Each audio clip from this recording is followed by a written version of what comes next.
Hello and welcome to the third instalment in this series of effective lettings presentations. If you've seen the previous two presentations, you'll know that we are taking a trip through the letting cycle, looking at best practice approaches at every stage. We will be looking at documents and deposits and how best to use them. So let's begin. You may be surprised to hear that there is no legal requirement for a written tenancy agreement.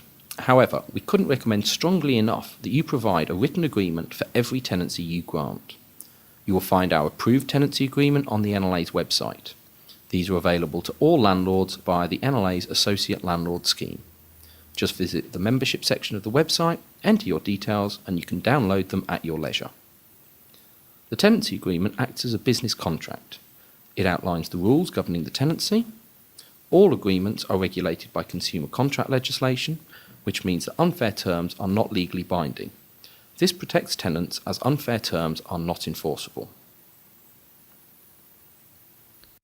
Headline clauses are the core terms in all tenancy agreements, written or unwritten. These include rent levels, the address of the property, the length of the tenancy, and the parties to the contract. These clauses are not subject to the fairness rules of consumer contract regulation.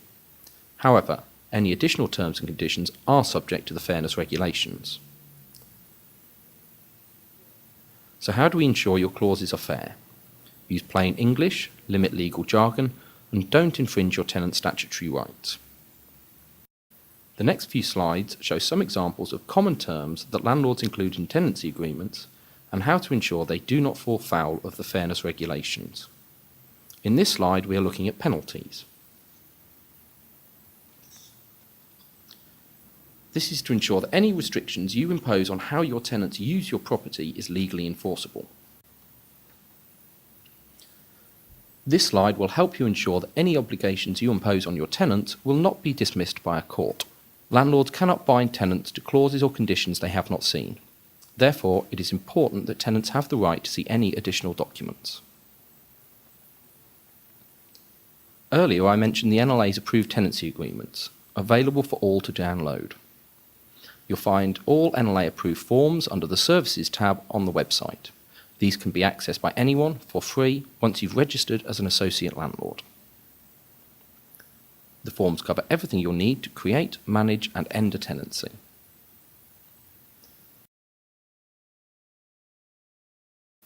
Now let's move on to tenancy deposit protection.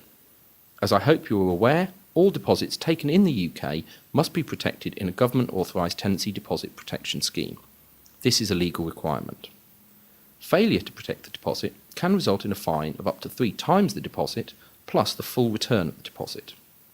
In addition, if you were to need to end a tenancy without having protected the deposit, a Section 21 notice will be invalid unless the deposit is either returned in full or the issue is settled by a court. And don't forget to issue the prescribed information. You have not complied with the law unless you provide tenants with this information. A recent High Court case has brought tenancy deposit protection to the forefront of landlords' concerns.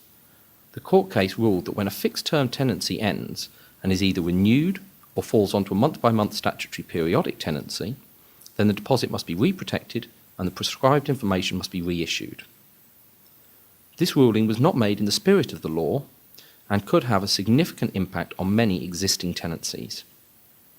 As a result, and until any new legislation is put in place to clarify the law, landlords who have renewed tenancies since protecting the deposit have the following options. Either you can negotiate a new tenancy and protect the deposit, or you could confirm the deposit as protected and just reissue the prescribed information. If you want to obtain possession, you could refund the deposit in order to allow you to use a Section 21 notice. Or you could take a risk and wait and see if the law changes. You may be wondering which tenancy deposit provider to protect your tenant's deposit with. The NLA recommends My Deposits, and we offer NLA members a 20% discount on all deposits protected. Join online, over the phone, or by post. After a one-off joining fee, you're ready to start protecting. The inventory is an essential tool when protecting the deposit. It details the contents of the property and, importantly, its condition. It also includes information about the conditions of the walls, doors, windows, gardens, etc. It's used at the start and at the end of a tenancy. but it really comes into its own at the end of the tenancy and is essential for resolving disputes over the return of the deposit. A good, solid inventory allows landlords to prove any damage caused by tenants and retain a suitable portion of the deposit. Without a thorough signed and dated inventory, ideally with photos or videos, a landlord could lose the entire deposit, regardless of any damage caused. Always remember to ask your tenants to sign and date the inventory at the start of the tenancy. If you plan on producing the inventory yourself, why not check out My Deposit's comprehensive guide for landlords, tenants and agents. Download it for free from www.mydeposits.co.uk/landing/inventory guide. It can be easier to have an unbiased inventory carried out by an impartial inventory provider. In fact, here at the NLA, we recommend having the inventory provided by a third party. One such reputable party is the NLA recognised supplier, No Letting Go. It is available at discounted rates for NLA members. To get the lowdown on all things deposits, damages and disputes, why not attend our suitably named course? As always, it's available to all landlords, but there are discounts for NLA members. Perhaps you know of good techniques for creating documents, deposits or inventories. Please share them on the NLA's forum and bring your ideas to the next NLA meeting. We'd love to hear your suggestions. And finally, don't forget to visit the Effective Letting webpage for more best practice guidance. If you're a member and you have a specific question, give the NLA Advice Line a call. And if you'd like to become a member or upgrade your membership, please contact the NLA membership team. Thanks for listening.